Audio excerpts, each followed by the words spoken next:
Hey everyone, welcome to another episode of the Coastal Dental Nightlife Podcast. I'm your host, Mark Majanzik, joined here once again with fellow co-hosts Adrian Poylich and Jimmy Galagotis. Gents, it's episode 2, but not much football at the moment. How are we all? Safe and dry at the moment, so not too bad. Jimmy, yourself? Well rested. Well rested. A couple of leaks though, here and there for both, I think. Is that some patchwork being done in the past couple of weeks? A little bit here and there, but we're getting there. Jimmy, same old? Yeah, it's been a hard 2 weeks, in all honesty. It's been a really hard 2 weeks. Just been difficult trying to get all the teams out there, trying to do something. Obviously our fields have been flooded. Obviously everyone else's fields have, been flooded as well. A shout out to all the clubs in Brisbane that are doing it really tough at this particular moment. Again, we're doing it pretty tough as well, but no one really talks about us because apparently we've got thousands and thousands of dollars, but we're struggling as well. We've had actually 2 floods. There wasn't Sass Collins wasn't making jokes about flooding this time. We've actually had 2 floods in the last 2 weeks. No one talks about us having 2 floods. Yeah, so our field went down first week, dried up again. We had not even a week ago, it's flooded again. A massive downpour, and we got flooded again. So it's been difficult. It's really hard. It's hard to see those pictures out there with everyone suffering, and we've got a lot of members, and families who are doing it really tough. They've lost their homes. They've been rescued from top of their roofs by boats and things like that. So, it's been a really, really shocking and really disappointing time for us, at night at this particular moment. And for families too, players' families that have been affected, like Northern New South Wales. Terrible. It's been a disaster. So hopefully, people are starting to, I guess, get back to some level of normality. Obviously, the weather's still hanging around, but hopefully we can get back to focusing on what we're good at, and that's football. I mean, some of our images we didn't publicise them, but to say jet ski wave park would have been a fair call. Some waves forming on both fields, and it was just unbelievable, really. It is, and it's a concern, Mark, because we've got other issues there at our venue too with the back creek. I was in the paper yesterday. I think the Bulletin asked for the opinion, and it was good to see Bob LaCastra butt covering once again, saying that they're doing their best with the maintenance of the back creek. But it is a concern, there's not only for the wild inclement weather that we've had, but also for snakes and whatever else that drifts through that creek bed. That all gets washed up onto the footy fields and around the car park. So, it's concerning. So we've got issues far greater beyond the floods, but at the moment, there are people out there with bigger problems that have lost their businesses and homes and livelihoods. So we hope that football can start bringing back some joy to everyone, and we can get back to doing what we're good at doing. Jimmy, from your perspective, it's tough when you look at Brisbane. You look at like Mitchelton sticks out to me as one of the most, craziest pictures that I saw, looking like a child's maid's really, with all the artificial coming up, but considering we do play in a statewide competition and the majority of our clubs are in Brisbane, it does make it difficult for the recommencement of the competition, which we've seen the delays. It seems as though we're aiming towards that next week. But, from your perspective, even though it's been hard for us to get on any sort of grass at this point in the Gold Coast, the light is there for us. With our fields will eventually recover and we'll be back on at the Creation Sports Centre in no time. What is going to happen to some of these clubs that might not get back in their fields for the foreseeable future? How does that impact not only them, but also the whole competition? Well, listen, you need to firstly understand that the NPL environment is, you're hoping that the clubs that are participating in that league are well resourced. They've got a lot of people there who can help out. Obviously, they've got some money, finances behind them. that they can help. Pull together and, come out of these type of situations as quickly as they possibly can. For the other community sort of clubs, again, everyone has to chip in and everyone has to help out as much as we possibly can. Obviously, there's been some flood appeals and all that sort of stuff, and hopefully, people are getting behind all that and, putting some of their hard-earned money in towards saving these types of clubs, because these clubs need to survive. It's community football. And that's where we all started from. So, no one can tell me that we've started in an elite talented pathway program. Every kid that plays this game, or every father, mother that goes to a game starts off in community football. Yeah. So, if we lose that identity because of, those type of situations, then, FFA, Football Queensland need to have a serious look at it. From my perspective, I mean, we get up for the season, we're going to the week one, everyone's buzzing, everyone's, raring to go. And then now this has just put a pause hold. Adrian, from your perspective, how do you think, do you think it'll be hard for, our senior team specifically? I know Scott will have them as engaged as possible, but coming down from that buzz of the first game to now sitting around, how do you think, what do you expect their response to be? Well, look, speaking with Scott, the boys are managing, I think, the process well, but the biggest issue is game time.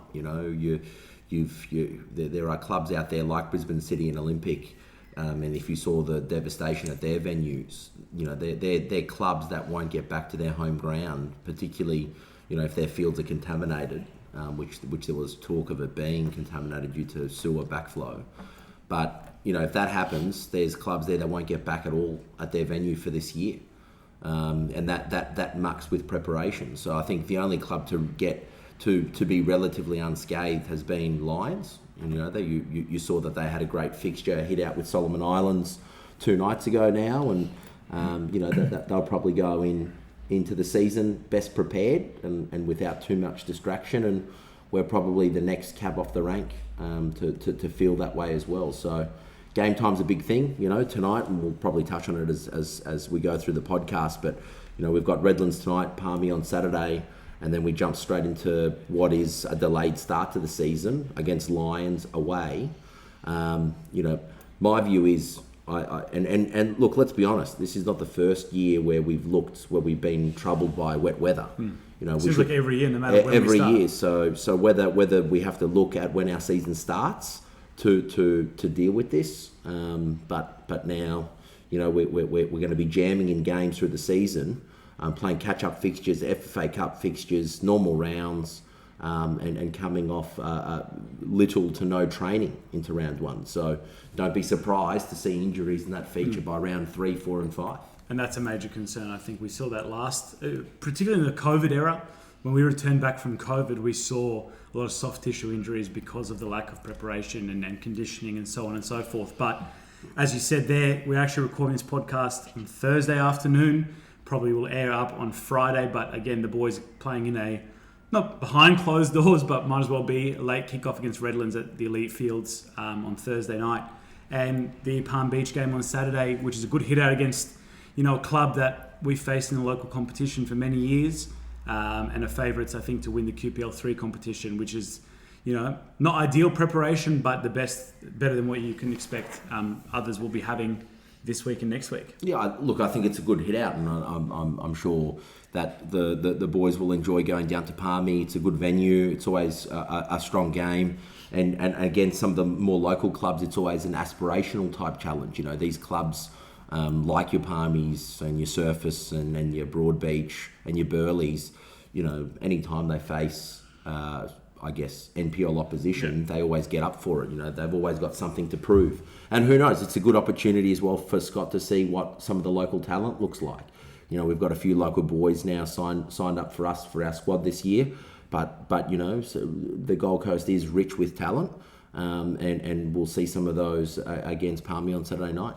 Jimmy, for the kids, there isn't that luxury of playing any friendlies, and now going into Lions, who were the top-ranked academy team last year in the state, with us finishing behind them as your first game. It's a big challenge for the squads, considering the lack of touching a ball on actual grass. Oh, listen, we've done our due diligence. We've prepared ourselves as much as we possibly could before the rains came. We actually played Lions in a pre-season friendly, that weekend before the rain started, and all our teams did really well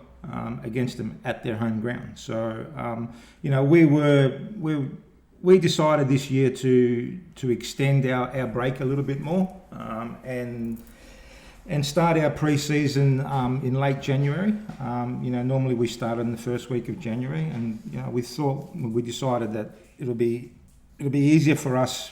Plus, also, we give our players a little bit more time to spend with their parents on holidays and things like that, and come back a little bit more refreshed, allow their bodies to grow as well. And they did that, and they've come back, really well. The trainings have been really good until we obviously started. Obviously, we stopped. But listen, it gives us another focus now, another opportunity to come back in and start preparing again. Again, Tuesday across the road. I'm taking the under 13s and 14s for training. So, we had to do something. You got to work outside the box a little bit. We've gone down to gyms, we've gone to gymnasiums, we've done some weight sessions, we've done beach sessions, etc., etc. It was difficult for that, week and a half period because again, debris on the beach, fields are soaking. Every gym is being booked out. Every indoor facility.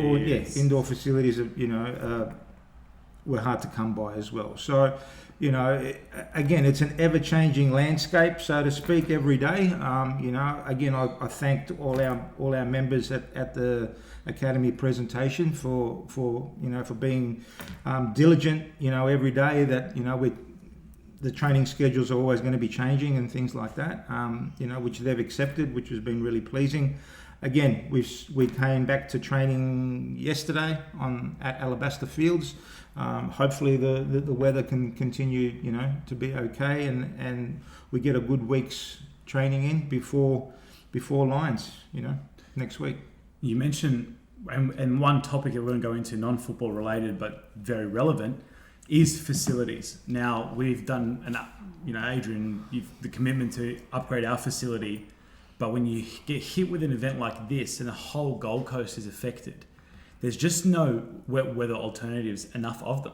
So what is the right answer to this? Is there a right answer, or is it basically, this is just what it is and we've got to deal with it? Or is there a lack of, one thing that gets thrown around a lot is artificial 4G pitches, but then you look at what happened in Mitchelton. And that I think was a big eye opener for a lot of people, that artificial fields can also go under and flood in a floodplain, and the damage can actually end up being more than anything you can do with grass. So, correct. What is the answer? If there is an answer for the lack of alternate facilities for sport in general on the Gold Coast and in Brisbane? Well, naturally there is no answer. This is a natural wet weather disaster, and it poses issues, and obviously there are other sporting codes like your rugbies as well, that are affected by this. And unfortunately, Jimmy hit on the head. Everyone's looking for indoor venues, goals and futsal and gyms and yoga studios and fit stops and F45s, and we're all doing it. But there is no answer. I think we just have to be smarter as a club to make sure that parents are getting the best value. We've done some beach sessions across some of the age groups. And we have to think outside the box. At the end of the day, when you talk about junior football, first and foremost, it's making sure the kids are having fun. You need to make sure that whatever the environment, the kids are having fun. And you've got to have a safe environment. And you've got to have a safe environment. So at senior football level, it's remaining fit. You're not going to teach a 20-year-old plus kid how to kick a ball.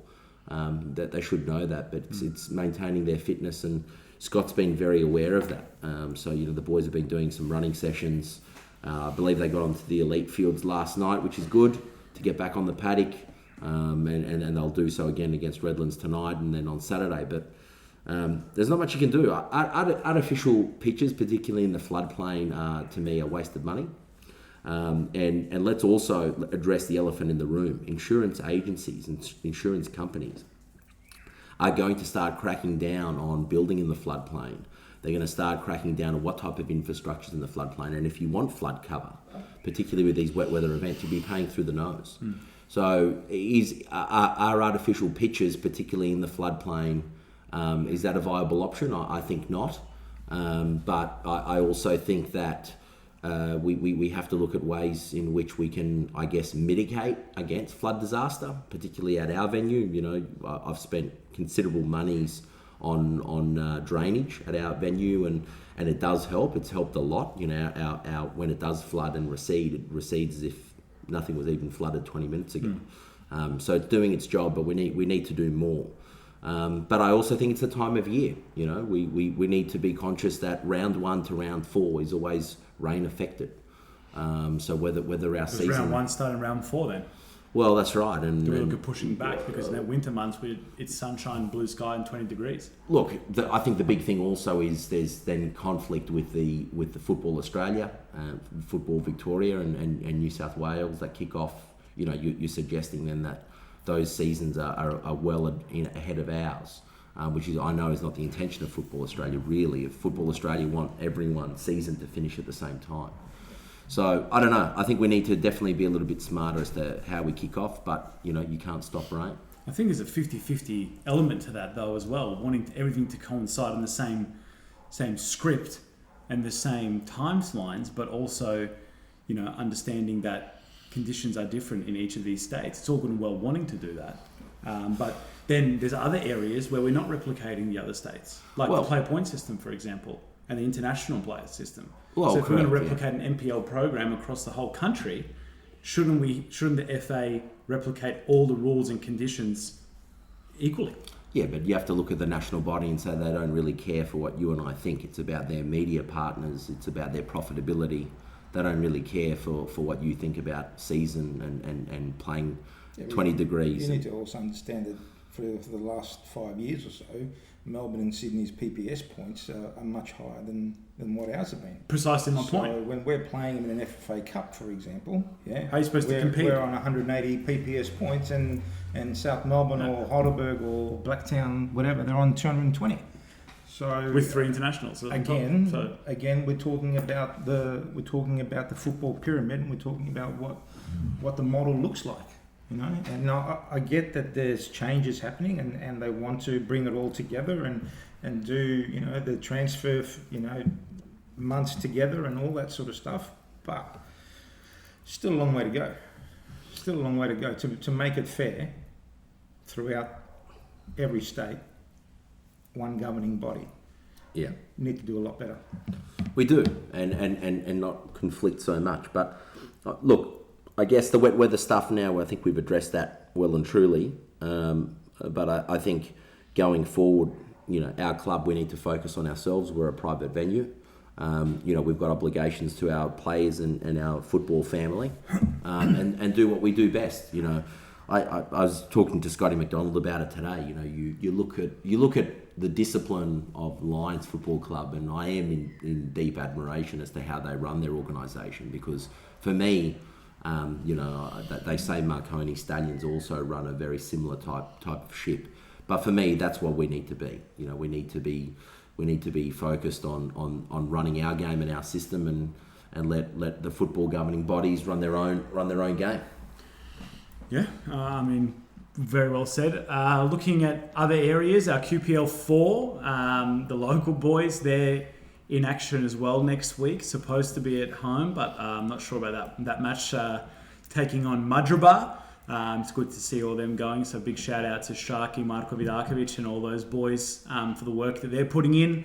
I know, you know, they're doing a lot of runs and whatever else, getting themselves in peak condition for that season, so it's great to see that as well as our, you know, mini nights program up and running. The jerseys are almost ticked off and approved, and everything's almost on its way. So it's great to see those little up and coming players coming through the club as well in those ranks. But you know, Jimmy, you did actually mention the Academy shirt presentation tonight. The SAP are receiving their jerseys as well.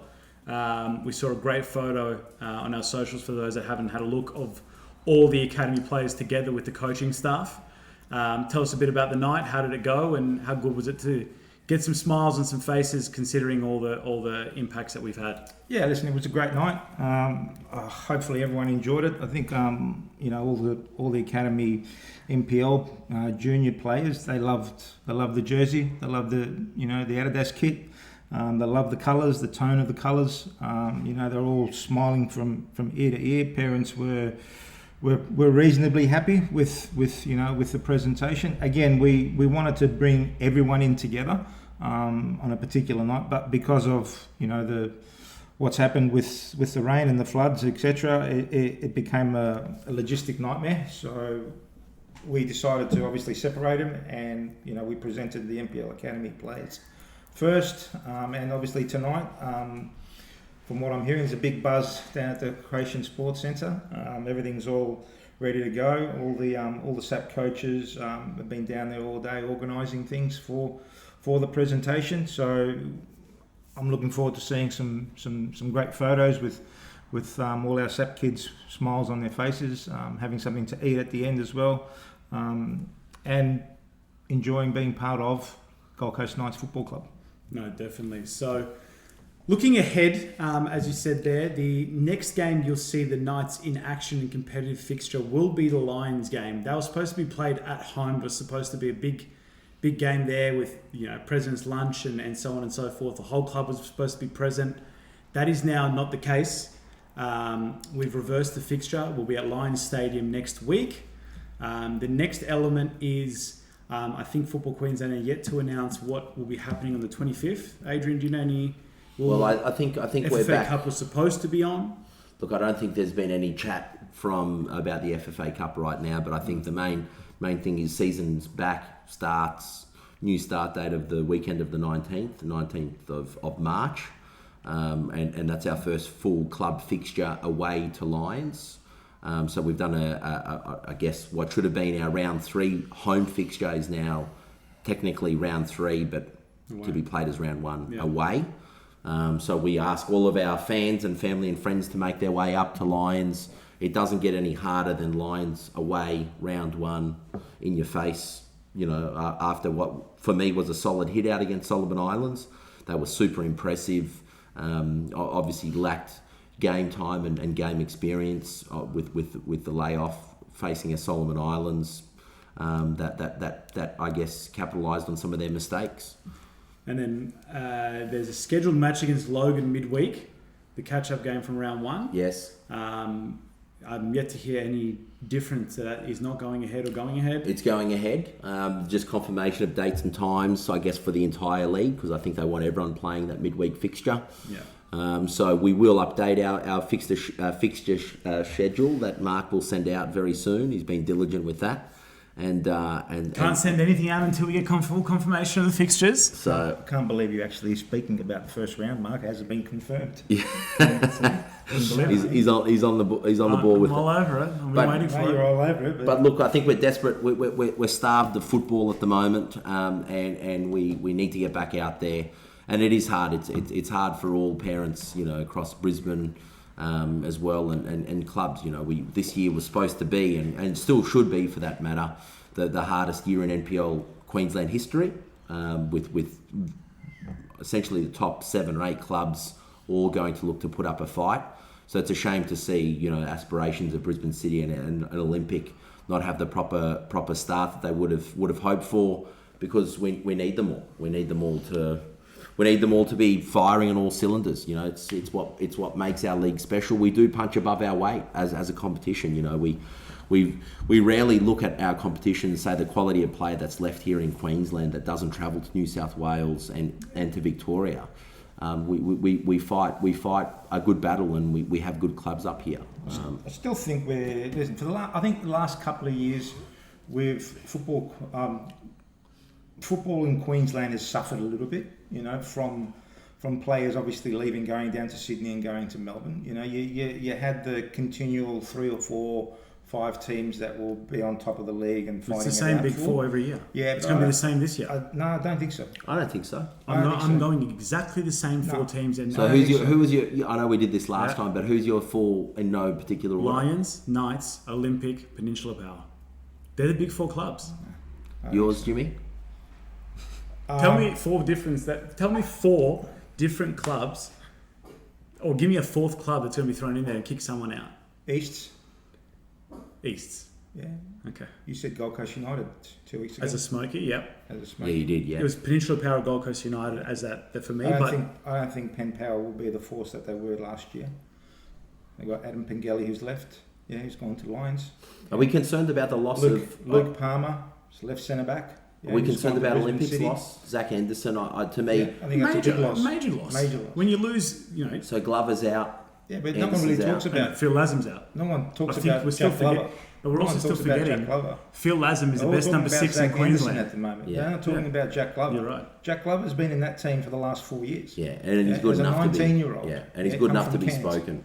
Yeah, spoken he's about. a fantastic footballer. Yeah. Yes, they've lost Philly Lasm as well. Yeah, he's come back down to the. But Gold they've Coast. replaced Philly with the Japanese player. Yeah. Who There's no replacement for the best number 6 in Queensland. wow. And I know you all look at me and laugh. Where But- that Japanese boy, he was down at Wollongong Wolves, was he? Can I ask you a question? Who took Lasm to Olympic, Listen, that's not. and who made him into a 6? Should we have Because he was playing at right back, from what I can remember. a centre Yeah? back, and No, was he an wasn't. He was MVP playing at right centre back. back. You know, I know that competition inside out where he Okay. came from. He was Centre playing back, at right back. MVP. We can have a full 1 hour special, the making of Phil Lasm, if you want. Shout out to Phil Lasm. But no, you're right. I love you, Phil. Zach Anderson is a major loss for Yeah, Olympic. massive loss, yeah, yeah. That announcement coming It is. midweek. It is massive It is. loss. It's huge. Massive loss. You know, He was a very impressionable player, both on and off the park for that club last year. He scored when it mattered. He held that defence tight. It's a general. He was a general, and he's a general and a gentleman off the field as well. So it was great when they were defending 1-0 leads every game. yeah, he They scored in the was, first 10 and minutes. pressure. He swallowed pressure He could really absorb well. it. He did. Yeah. You know? But And the timing of it is really disappointing. yeah, Obviously for their side of things, you know what I mean. Players. You can't go into the transfer window, till at least another till June. Allegedly. till Yeah. June. Allegedly. Well, We're looking like we'll it's see. soon. Yeah. But it'll be very difficult, you know what I mean? But again, you've got to be agile. You've got to understand what Ben probably might have a young player coming through in the under-23s that you might have to blood Yeah. at the end of the day. So, And look, Ben Carn's capable of that too. He's been there long enough, a number of years now, to know what he's got. And I think that it's going to be interesting. Luke Glover and Jack Glover, and Zach Anderson. that's two of their back three Yeah. from last year. So, and that's two, highly impressive, footballers. So, to counteract that and bring someone in, it's going to be difficult. Will we see a It's different gonna be Olympic next year? Will we see an Olympic that go and want to win 4-3 or 3-2? Maybe he'll have to. Maybe they have to change their shape. Maybe they go to a back four. Don't know. It's entirely what they're doing. I don't really care about what they do. In all honesty, I only care about one team, and that's Gold Coast Knights and what we're going to do. I thought you were going to say Pretty simple. Talabudra Tigers there, but that's all right, Jimmy. Fair enough. I'm not. Shout out to our satellite sister club down at Tally. Please. Very So, bit early for that. That's all right. No. So But top four is number 1, Gold Coast Knights. Number 2, Lions. Number 3, Olympic. Number 4, Easts. Number 5, Brisbane City. So you're going to go the Peninsula Power only in the top 6? No. I'd like to make a bet. If I could publicly make a bet. I don't think so. I don't know. I just think They'll find a way to win. They do. That's They conditioning. have a They've- culture. They have a culture. They've lost a massive centre back. Yep. Yeah. They've lost a general in midfield. Yeah. Yeah. They've lost an out-and-out striker that's been scoring goals Yeah. every year for the last 3 or 4 years. Yeah. Yeah. He's a top scorer. So they've lost. They won back-to-back league titles. Sorry. They won back-to-back league titles. Yeah, but we're just talking about they've lost what Yeah. they've lost. And at the end of are the the day. players coming in completely? So not they worthy just of a lost top again 6 Harry spot. Talbot, Yep. who's gone to Central Coast Mariners. Yep. Okay. So I don't think they're where they're at. Fair. I don't think what you think is where they're at. I think they will find a way to be in the top 3. To discount them as a top 3 is a big call. Like, let's just cast our memories back to, I guess, their title defence. So going over from 2020 into 2021, they recruited at pretty much a Brisbane Strikers midfield and defensive line that was close to relegation in that season. And I remember Poz and I at the time, we're having a bit of a chat with John Auld saying, what are you doing pulling players from relegation zone. You know, what's happening? And proof's in the pudding. 16 straight wins. 16 straight wins, and I know you can't discount the effect that Benny Ryan has as well. He's their little secret assassin at that club that recruits well for them, studies other opposition really well. I really love the culture of Peninsula Power as a family club, but a winning culture that they privately have is to be admired. You know, you just have to be at that club to see from their women's to their senior men's setup and juniors that they are a very cultured family club, and they like to win. You know, you don't go back to back. You don't go back to back for no reason. And they are a shining light for a lot of us, clubs to want to. They've got a massive catchment area. And a massive catchment. Well, we do too. Hold on a second. Yes, we do. Why? With all due respect, yes, we do. We've got two clubs side by side. In a zone with 8,500 players. And now we've got FQPL 2, FQPL 1 soon. Yeah, but 8,500 players. Yeah. Is in this zone. So we have a massive catchment area. So what are you talking about? They're not senior footballers though. No, but he's talking about the whole club, the whole development. Yeah, the whole development of their club. No one lives in Redcliffe and goes to play. They're still not a they're a developing club. 100%. Their senior program is good, but their junior program is not. Yeah. Their junior program is in development league. They're not in the academy league. So they're still learning the ropes. Yeah, and that's what I keep saying to everybody. It takes time to develop a club and an academy. 100%. So I think going back to the senior setup was the senior setup rather than junior setup was that they will be a top 3 club. I don't see who's going to beat them consistently at AJ Kelly. I really don't. I think I look at AJ Kelly, and this is going to sound crazy, but 10 or so plus years ago, I remember back in the first division days, where in Gold Coast local, you have to go to Tugun and try and get a result. Or you go to Tweed, go to Murba and get a result. Yeah. It doesn't just come like that. And I look at AJ Kelly as that team. Like at Peninsula Power. Really? Yeah. I look at it and going, if you can get 3 points out of AJ Kelly Park every year, you're in a good position. You've got to remember one thing, Mark, as well, is that look at all the teams that are in the league at the moment, yeah? For the majority, they've been there for 2 or 3, 4, 5 years, yeah? Maybe 6, 7, 8, whatever it is, yeah? So they understand how to prepare now. They're not fly-by-nighters. There's not too many yo-yo clubs. Yeah, when you call a yo-yo club, it comes up and then goes down again all the time. Yeah, yeah, we haven't seen that. No. Yeah, so we've got pretty much a stable type of 10 teams there that have been there for the last 5 years. Yeah. Okay.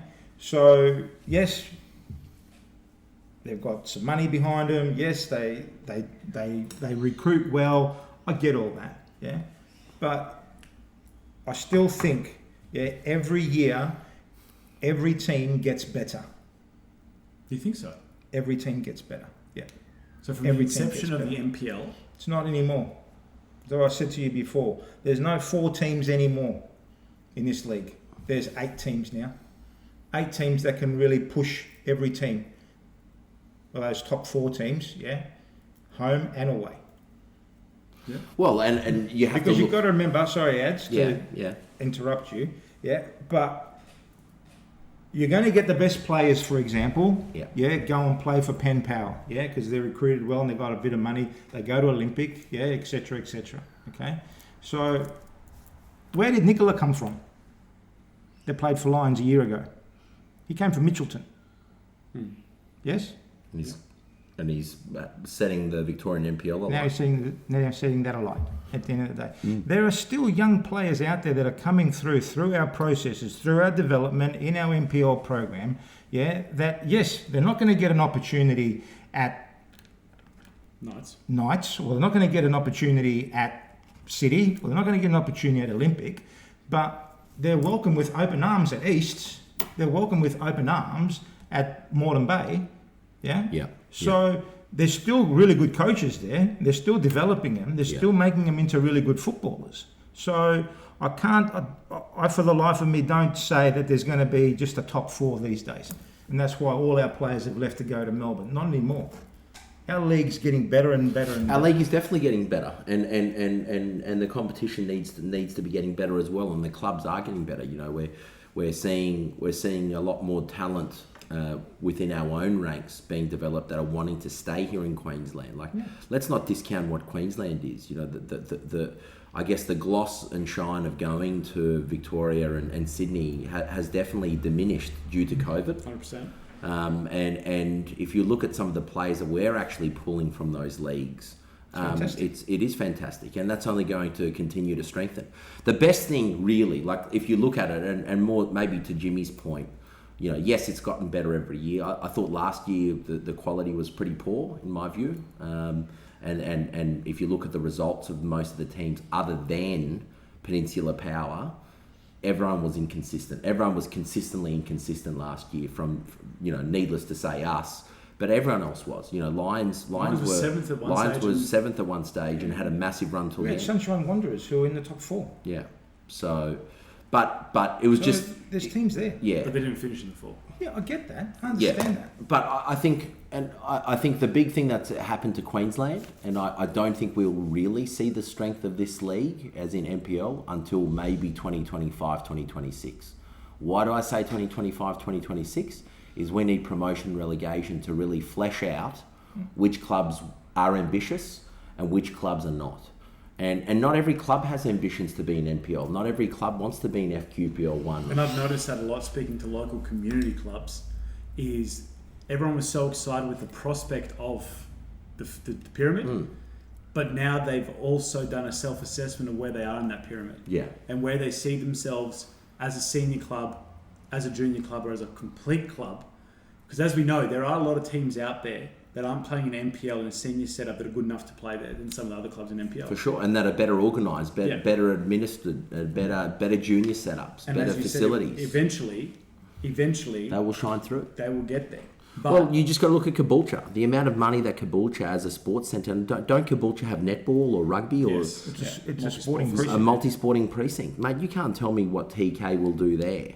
That they won't be a force, and do they steal from Peninsula Power, and do they steal from Moreton Bay for their squads? Seeing Caboolture in the pre-season, I can't see them getting back-to-back promotion.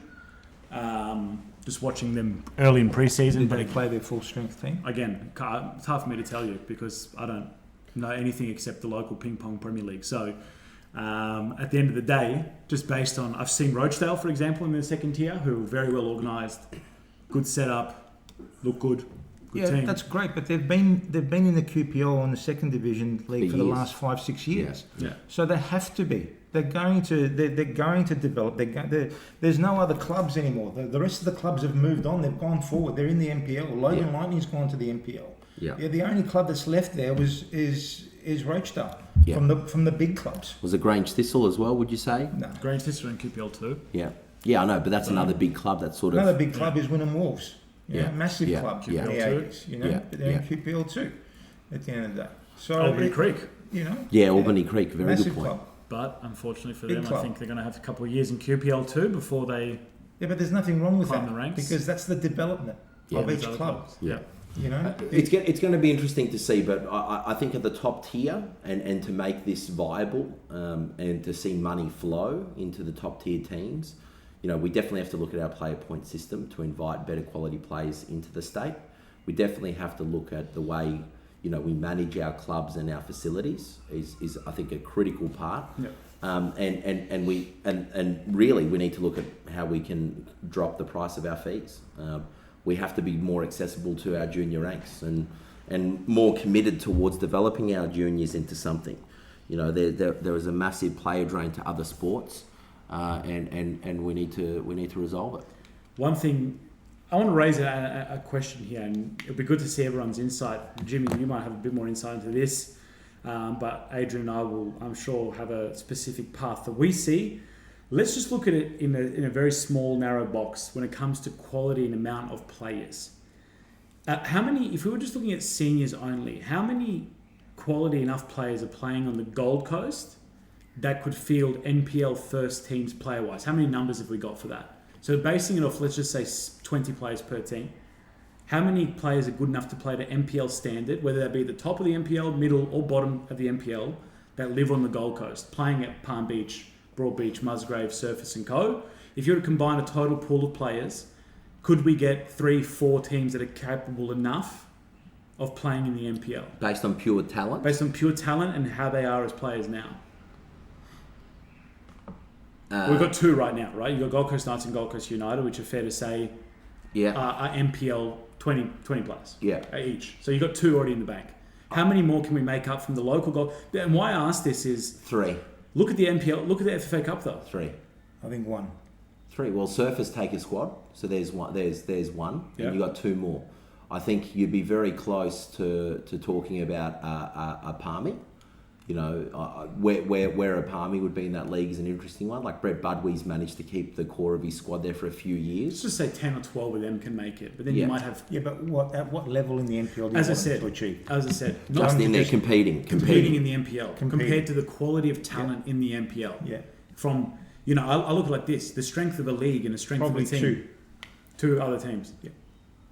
So we reckon there's probably about 80 players on the Gold Coast who play in some form of a competition that could play at an NPL standard. Yeah. And that's a good position, I think. For the Gold Coast it is, for sure. You know, because you look at the FFA Cup, that's the reason why I brought that up, is you look at the FA Cup and... The Gold Coast clubs were trouncing. But I dare say to you, Mark, as well, that out of those 2 teams, those senior players who are playing in those leagues, how many of those players have gone through the NPL program? We had this discussion off air. Funny enough. Because I'd tell you, it's probably about 70%. I think one thing with the Gold Coast is different to other places is we get a lot of, and COVID's taken a hit for that, but we get a lot of foreigners that come through the Gold Coast and play in our local competition. Yeah. You know, your British players, Japanese players, you know, South Americans, Brazilians, who can all play probably at a high level, but they don't because of the requirements and stipulations in place for visas and things like that.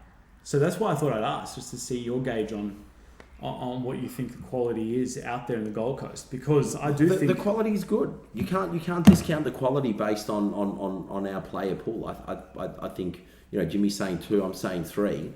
So I think you'd be very surprised, you know, that some of the results that those other teams had. If a club like Burleigh, for instance, could get its act together and get itself consistent to be similar to a Palmy, Burleigh, Palmy, Surface, Paradise, if Surface could link up and produce more juniors, there's 3 clubs there. Yeah. You know, Burleigh's just lacking. It's not lacking players. It's got the players there. It's just lacking continuity of its administration. You also got to remember that players, the selection of players are mandated by 3 players or three people, which is the 3 coaches who are coaching those teams. At the end of the day, there could be other players out there that are good enough but don't fit the model. And what about Northern New South Wales? I was literally thinking of a Kingscliff. You know, a Kingscliff, but you know, there's a lot of catchment down there, though. A huge catchment. Could you get out of 7,500 registered players? And Jimmy, you know the region well. Is there 20 players there that can play in the NPL Queensland? Easily. I had players at Byron and at Bangalore years ago who played for Leicester Academy. I got players that played in Brazil and Argentina who were just outstanding. Like when I say outstanding footballers, like outstanding footballers. But the restrictions and everything that we have in place will stop this happening. Yeah, of course. And because it's not just about those players coming in and being part of our league. We're trying to develop our own culture, our own players, our own player profiles, our own leagues at the end of the day. So it's a tough balance. That's why we get... It is a very tough balance. Yeah. Because A-League has that problem as well at this point in time. A-League's got bigger problems, Mark, than that type of balance. Shout out. We had some international 20 PPS points, Mark, for an international player. You know, when you're working with 180 point player budget or player point system, they must. Unless they're coming from Serie B or from the Championship, you're not going to give up your 20 points. Yeah, that's for sure. He's got to be a player of that caliber. Has to be way above next level. And a Kiwi is still classified as an international. Work that out. And that's the state of play where we're at, and that's why I'm a big believer that we will never be able to advance as a country. I think we will, because you need to understand one thing, Mark, is that we've just started on this journey. Have we started? Yeah, we have. We've reset. Yeah, it was reset button about 5-10 years ago. Again. Well, That's was what it had reset to in be. 2005 for the That's what first the year. FFA said to us, that it's a reset. Yeah, it's a new curriculum come out, etc., etc. Yeah, A-League's coming out. We're getting rid of our ethnic clubs and all that sort of stuff. 17 years ago that was. We've done absolutely nothing in that time. We're cutting the football, absolutely nothing the in that time.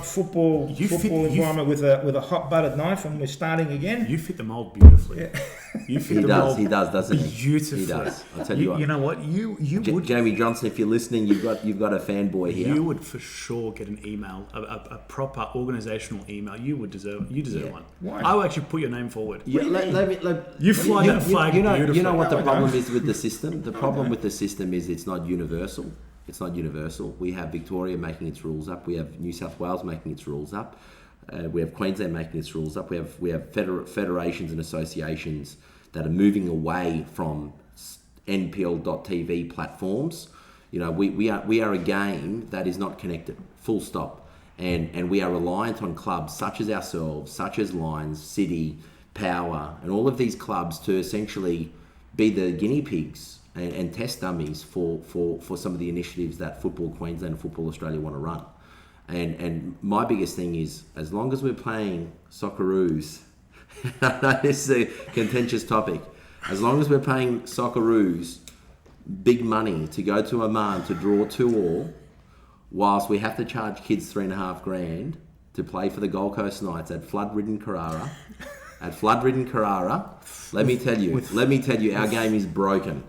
And unless it's the goodwill of people like ourselves and other administrators that do the fantastic job that they do, that justify their programs, justify their coaches, their venues, their facilities, that put in the hours, this game would be nowhere. You know, if there aren't any clubs, there's nothing for Football Queensland to administer.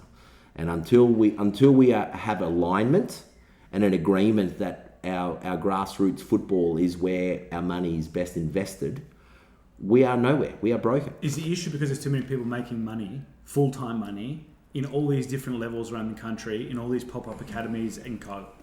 Yeah, That's a major concern for me, right? I think it is. I think there are too many academies. We have more academies in Australia than you can poke a stick at. There's so many. I think I've seen how many people are going to go to Barcelona now and sign for Barcelona in the under 15s and 16s, and what's happened? Nothing. So I think we have to have a look at who we endorse and what we support, and I think the main thing for us to concern ourselves with is, how do we, as a football club, being the Gold Coast Knights, run our own ship at our own pace and play within the rules of the game? Now, if we're expecting leadership from Football Australia, well, it's been missing since 2005. If we're expecting leadership from Football Queensland, well, it's been missing forever. And I think we need to control our own destiny. And at the end of the day, Football Queensland do not pay us. We pay them stupid money for them to deliver the services that they do. Our obligations and responsibility, and I've said this time and again on our podcast, is to our parents and players. And I think, and talking to Scotty McDonald, I actually think we have to jump the Australian system. I think the Brisbane Roar system and player pathway is a joke. And you just have to look at the performance of Brisbane Roar. How terrible, can I just say to our listeners, how terrible has it been to watch the Brisbane Roar? I haven't watched an A-League game in 5 years. Absolutely disgusting to watch what's going on at Brisbane Roar. I'd rather watch my under 14s. Exactly. And what sort of message are we sending to our parents and players? We really need to urgently re-establish an AIS, Australian Institute of Sport. We really need to urgently start forming relationships with clubs outside of this country. Meaningful relationships, not just symbolic like Narang and Celtic. Like, let's be honest. What did that relationship produce other than pictures on a Facebook post? So I just think what we need to do is we need to look far and beyond our shores and have relationships. And you know, it's a crying shame that this game doesn't address. What's that Aussie boy that's playing for AS Roma at the moment? The Christian Valpardo, yeah. something like that. That is a crying shame. He's Italian, isn't he? He's Italian Australian. No. So he can be capped. He's from Sydney. I know, but he's got an Italian passport. Well, so, yeah, I know, but and that's the reason why he's playing. So did Boyle, and so did Lyndon Dykes. Lyndon Dykes. Perfect example. But you know, and if our game can't provide it here, and they've gone to leagues where you're playing soccer for free, you're playing football for free. We're spending $3,500 here and we can't develop. You know, we've got a football cap. If a billionaire wants to buy Sydney FC and bring in a player on $3 million a year, why can't he? Why can't he? How can we compete? It's not with, fair. Well, it's not fair exactly. for the parity of the competition, but it's fair for us to charge $3,500 and put these kids through a process of trainings and excellence, and you're going to be a professional footballer allegedly in the NPL program, and that is a fact. Yeah. And that is a fact. There's no promises like that, Mark. There's no promises. Sorry. Please don't reiterate that comment, please, sorry. because that's not. I'll rephrase. That's not what we do. Rephrase. No promises. There is no promises. But the parents expect that little Johnny will have the best possible chance opportunity to be a professional footballer. If I'm paying $3,500 for something, I want to make sure that my son has the best possible outcome. You know what? My daughter goes and does dancing. Yeah, she does dancing 3 nights a week. Yeah, and I get charged $5,500 for dancing. Yep. I know that my daughter will not be a professional dancer. Yep. But she loves dancing. Yeah. Yep. So I just want her to just go out after school and just enjoy a couple of hours of her time. Yeah. To look at herself and go, you know what? I'm learning something. I'm developing myself. I'm getting an understanding of my peers as well. I'm learning. I'm developing. That's in essence what we're doing in football as well. But the difference, but Jimmy, I disagree, because the difference is in dancing. Dancing doesn't produce the amount of funds. You're paying for your dance instructor. That dance instructor wouldn't have 200 kids paying that type of fee. If they did, well, let's all become dance instructors. They are. Well, I told you. They're not. They are, my friend. They're not. Otherwise, dancing. Only one person. Yeah. Only my daughter's paying $5. That's it. No. I'm saying one instructor. You're talking. To hire a dancing hall is $50 a night. To hire a football venue costs, for a Gold Coast Knights to hold a field. Get that. I understand that. But So, what I'm saying to you is that $3,500 that people are paying, it's too much. Well, It's too much. I'm the club president. you might It's say too much money. But to be fair, to qualify that point, it is too much. But you're justifying your program. That's different. But it is too much. It's ridiculous that we as a club have to charge that and justify that at this level. It's the Gold Coast. AFL don't charge that. No. But the difference Rugby is, don't charge out of that. that Cricket don't charge that. And that's the hardest part to explain. Out of that 3.5, we have some obligations that we have to meet. That's my and point. The prerequisite costs for kids to play at our club. Believe me, and you as a club president can say it. There's not much cream left at the end of the day. There's no cream left. There's no cream left. So at the end of the there's day, absolutely what cream's left. Exactly. No cream. If you want to have a senior setup that's going to be at least top 6, not win you anything, but top 6, there is absolutely no cream left. No. And anyone that tells you that there is, unless they've got pokies inside, that's ripping off. That's called thievery. That's robbery. Pokies. Unless you've got pokies, you're nothing. Yeah. You've got nothing left in your kitty. After you pay your coaches, pay your fees, your media fees, your insurances, your physios, your field maintenance, what are you left with? You were left with nothing. Kids is it. The only thing you're left with is a decision whether you should be charging $4,000 next year. That's it, because there's a thing called inflation, and we're all succumbing to that across any business. Especially this day and age.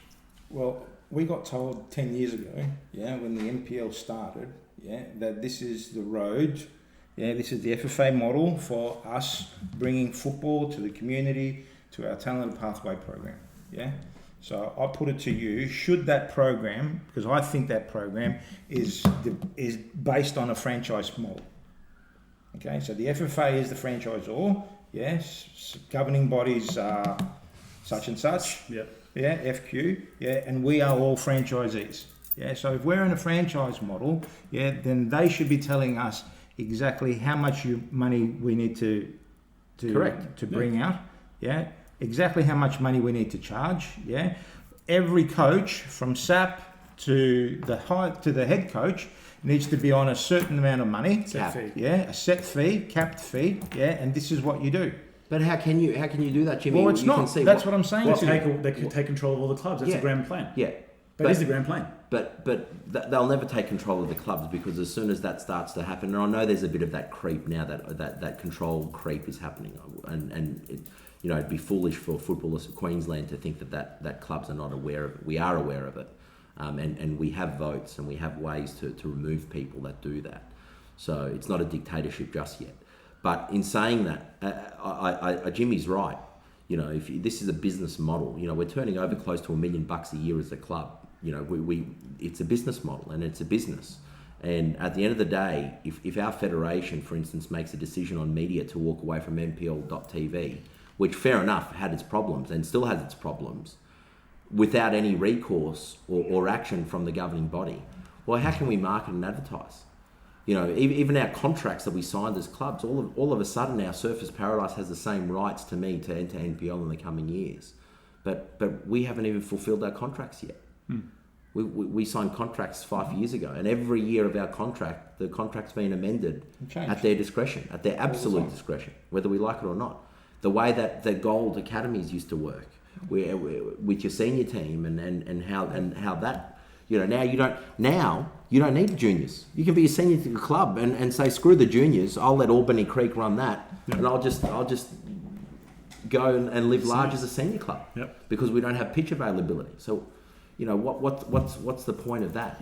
Are we developing players, or are we here for short-time glory? Bingo. That's what it is. Well, they're telling us to do what? Develop coaches as well. Coaches need to go and get licenses, accreditations, etc., etc. Every coach that comes out of one of those accreditations turns around and says, well, I need to get paid X amount now.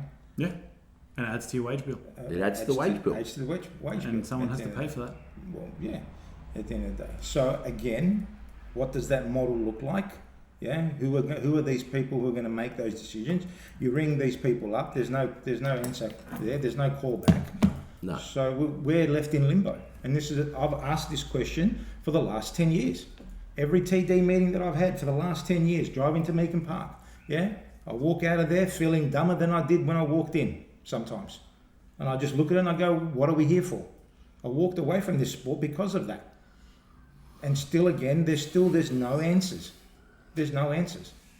We need to see more, and I think the discussion now needs to happen. Parents are still remaining committed to this code and to this sport. Jimmy's trying to justify our football programs and giving parents every opportunity to make sure that they're getting their money's worth, and not just us as a club, but so are other clubs too. So it's good to see that we're actually not trying to rip off our parents. We legitimately are trying to meet the costs of running a football club. But I think what needs to happen now, particularly going forward, if our governing body won't listen or pretends to listen, then we as clubs need to have separate meetings and discuss, not to break away, because that's foolish. No rebel team or competition ever succeeds. But we need to sit down as clubs and start discussing what is the direction of our league. Like, what are we investing in? The amount of money that goes north, what are we getting back for it? And I've maintained this from day dot for our SAP, our SAP program, and below, for that matter. What is football Queensland giving to these kids? Or recognise, if Lions are producing a great SAP program, or Brisbane City or someone, reward them. Give them a 10 grand grant and say, well, you too can do it. It's called the competition. Create competitive tension. Reward the clubs that are doing a good job, so that I can say, geez, I want access to that funds. Well, maybe I need to pull my socks up. What are we doing for accountability to parents? If a parent turns around to Jimmy and says, well, how is your competition structure going to benefit my girl or boy? Jimmy doesn't really have an answer to that. All Jimmy can say is, at Gold Coast Knights, this is our program and this is what we want to achieve. Yep. Everything else outside of that's grandstand. Yep. Well, again, good discussion. I liked it. It was good. Got the juices flowing and the blood flowing as always. Hopefully we actually talk actual football next week. Well, fingers crossed. We'll rather have than something politics to talk about with Palm Beach and then going into the Lions game. But again, talking about other sports, the NRL kicks off tonight and the AFL next week. So the NRL, AFL, your favourite sport, AFL? AFL, yeah, definitely. But definitely. no, again, I want to have a massive shout out to Coastal Dental Care, our sponsors at Nightlife. So thank you again to Frank and Anthony for all their support. You can find Coastal Dental Care from Tweed all the way up to the Sunshine Coast for all your dental needs. So gentlemen, appreciate it again. We got to an hour without even talking about anything game related. So flood relief, everyone. Yeah. Please give generously if you can. To those that need help. And shout out to Gold Coast United as well, and for the Flood Cup. It's a good initiative there.